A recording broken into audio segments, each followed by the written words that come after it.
Umumnya, warung penyedia makanan akan ramai jika makanan atau masakannya sangat enak dan harganya relatif murah. Akan aneh ketika ada warung yang makanan atau masakannya biasa-biasa saja, harganya juga tak bisa dibilang murah, tapi larisnya luar biasa. Fenomena aneh semacam itu biasanya akan menimbulkan tanda tanya, karena orang-orang akan heran. Kisah pedagang bakso berikut ini juga bikin orang heran, karena larisnya tak masuk akal, hingga muncul isu pesugihan. Selamat menyelami dunia misteri.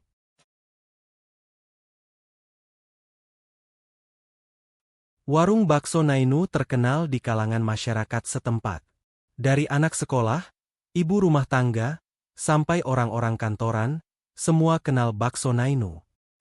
Karenanya, saban hari ada banyak orang yang terlihat menikmati bakso di warung milik Nainu, dari pagi sampai malam. Nainu adalah nama pemilik warung bakso tersebut. Ia seorang pria berusia 40-an, dan dikenal sebagai bos bakso yang kaya raya. Menurut cerita orang-orang yang tinggal di sekitar tempat tinggalnya, Nainu telah memulai dagangan baksonya sejak ia masih remaja. Bertahun-tahun lalu, menurut cerita masyarakat di sana, Nainu lulus SMA dan kemudian bekerja di tempat pembuatan bakso. Waktu itu, tidak jauh dari tempat tinggalnya, ada warung bakso yang laris, dan mempekerjakan beberapa tetangga untuk membantu membuat bakso. Nainu termasuk salah satunya. Pemilik usaha bakso tempat Nainu bekerja waktu itu bernama Madin. Sampai sekitar 5 tahun Nainu bekerja di tempat pembuatan bakso milik Madin, sampai ia benar-benar tahu bagaimana proses pembuatan bakso dan segala hal terkait bakso. Mungkin, Nainu akan tetap bekerja di tempat itu lebih lama, andai tidak terjadi peristiwa tak terduga. Madin si juragan bakso meninggal dunia. Ketika wafat, Madin meninggalkan seorang istri dan 3 anak yang waktu itu sudah mulai dewasa. Istri dan anak-anak Madin berusaha meneruskan usaha bakso, tapi entah kenapa usaha itu kemudian surut, tidak seramai dan sesukses ketika masih dikelola Madin.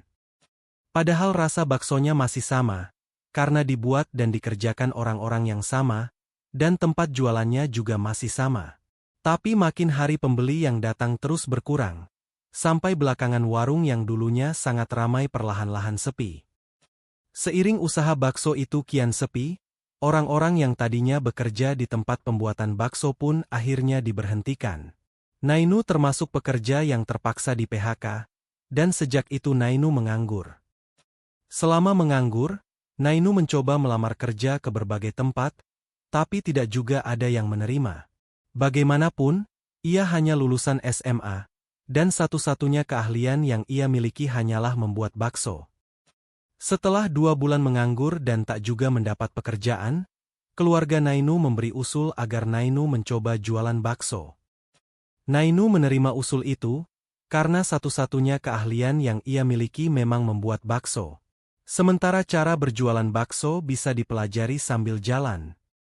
Karena waktu itu warung bakso keluarga Madin masih ada, Nainu pun terpikir untuk jualan bakso dengan gerobak.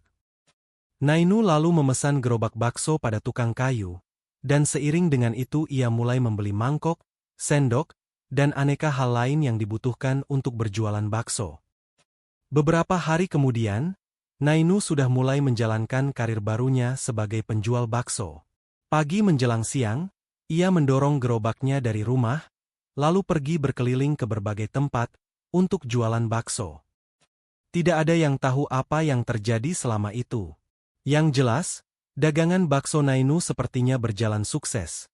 Karena setiap pulang pas maghrib, bakso di gerobaknya selalu habis. Kadang-kadang ada tetangga yang mau beli bakso saat Nainu pulang. Tapi mereka harus gigit jari karena bakso Nainu sudah habis. Karena hal itu terus terjadi saban hari, para tetangga yang ingin bakso pun akhirnya membeli bakso saat Nainu akan berangkat. Jadi, bahkan sebelum mulai berangkat jualan, para pembeli kadang sudah berdatangan ke gerobak bakso Nainu. Bulan demi bulan berjalan, dan Nainu sepertinya makin mantap menjalani usaha sebagai pedagang bakso keliling. Sebelum berangkat, ia sudah dapat pembeli. Dan saat berkeliling ke berbagai tempat, para pelanggannya sudah menanti. Jika sebelumnya Nainu biasa pulang pas maghrib, kini baksonya sudah habis sekitar asyar. Jadi Nainu bisa pulang lebih awal. Seiring dengan itu, warung bakso Madin semakin sepi, dan belakangan keluarga Madin terpaksa menutup warung mereka karena terus berkurangnya pembeli. 4 bulan setelah warung bakso Madin tutup permanen, Nainu terpikir untuk membuka warung bakso di rumahnya sendiri. Dulu ia tidak berani membuka warung bakso, karena khawatir menyaingi usaha Madin. Tapi sekarang warung bakso Madin sudah tidak ada, dan Nainu juga sudah memiliki cukup modal untuk membuka warung sendiri. Maka, Nainu lalu meminta tukang kayu membuatkan warung sederhana untuk jualan bakso. Warung itu dibuat di depan rumah Nainu yang kebetulan memiliki halaman cukup luas. Setelah warung sederhana itu selesai dibangun, Nainu pun memulai jualannya di warung, dan tidak berkeliling lagi. Sejak itu, warung bakso Nainu mulai dikenal masyarakat, dan dalam waktu singkat didatangi banyak pembeli. Makin hari, orang yang datang ke warung bakso Nainu makin banyak, bahkan kadang sampai antre. Pembelinya bukan hanya dari kalangan masyarakat sekitar warung bakso tersebut, tapi juga dari berbagai tempat. Bisa jadi, mereka adalah para pelanggan Nainu yang dulu biasa membeli bakso saat Nainu masih berkeliling pakai gerobak. Setengah tahun kemudian, Nainu membeli tanah kosong milik tetangga yang ada di samping warung baksonya. Lalu warung bakso itu diperluas hingga 3 kali lipat, dengan tempat parkir kendaraan yang lebih nyaman. Nainu juga merekrut beberapa pekerja untuk membantunya. Tapi bahkan meski warung bakso itu telah diperluas 3 kali lipat, pembeli yang datang kadang masih harus antre, karena saking banyaknya. Kabar mengenai bakso Nainu terdengar dari berbagai tempat, dan membuat penasaran para penggemar bakso. Salah satu orang yang penasaran adalah Andini, seorang wanita penggemar bakso. Ia telah mencoba mencari bakso Nainu di aplikasi pesan makanan, tapi tidak ada. Jadi Andini lalu mengajak pacarnya untuk datang ke warung bakso Nainu, karena ingin mengobati rasa penasarannya.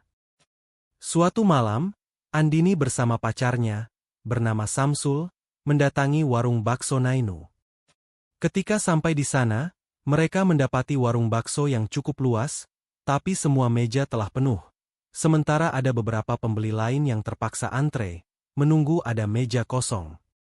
Andini dan Samsul terpesona menyaksikan hal itu, dan mereka berpikir kalau bakso di warung Nainu pasti enak luar biasa, hingga pembelinya sebanyak itu. Semula, Andini bermaksud menunggu dan ikut antre bersama pembeli lain di sana. Tapi Samsul enggan jika harus antre hanya untuk menikmati bakso. Akhirnya, Andini memutuskan beli bakso untuk dibawa pulang, biar bisa dinikmati berdua dengan Samsul.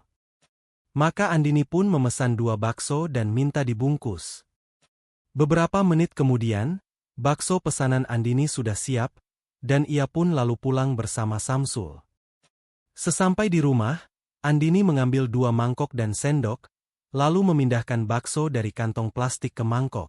Setelah itu ia dan pacarnya mulai menikmati bakso yang masih panas di teras rumah.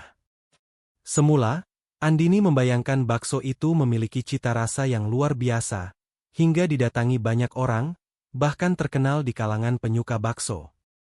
Tetapi, seiring bakso di mangkoknya kian habis, Andini merasa bakso itu biasa-biasa saja, tidak lebih enak dibanding bakso-bakso lain yang biasa ia nikmati.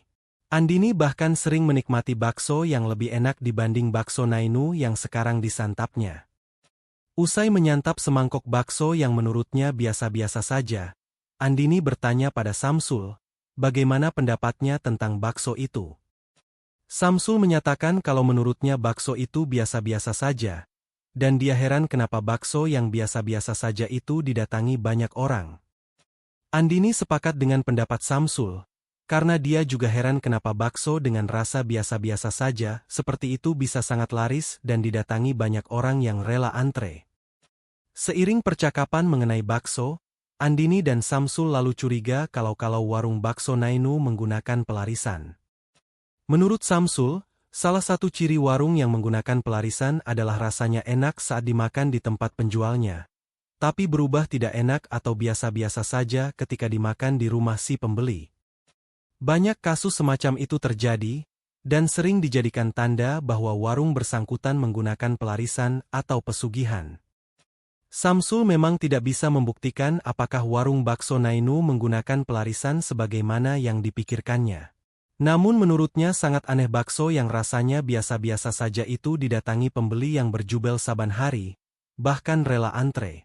Sementara harga bakso itu juga tidak lebih murah dibanding bakso di warung-warung lain.